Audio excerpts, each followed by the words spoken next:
Germs and the surfaces they contaminate. One of the keys to getting hired is knowing your subject matter better than the next person. The fact is, the more you know about your profession, the more you'll position yourself as an authority within your field of work. The benefits of coming across as an expert are many and include getting hired at an above average rate and much better pay. So it's in your best interest to sound like you know what you're talking about when speaking to potential clients. A recent study was done by Kimberly-Clark. They're a large supplier to the Jan-San industry.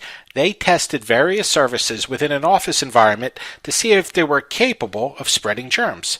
They tested countertops, copiers, filing cabinets, and any other surface that gets touched a lot. They found that 75% of break room faucet handles, 48% of microwave door handles, 27% of keyboards, 26% of refrigerator door handles, 23% of water fountain buttons, and 21% of vending machine buttons had the ability to spread germs freely. This type of information is priceless in my opinion, as there are countless ways to fit these figures into a conversation when doing a walkthrough with a potential client. Imagine the customer saying the break room sink is always dirty, and you being able to respond by saying that studies show that 75% of all faucets have the ability to spread germs unless they're properly cleaned. I mean, that would really showcase your knowledge, wouldn't it? Fitting in little tidbits like that will put you on the fast track to being viewed as an authority within your field. Now, you don't want to go overboard and come across like a know-it-all by any means, but by strategically showcasing your knowledge,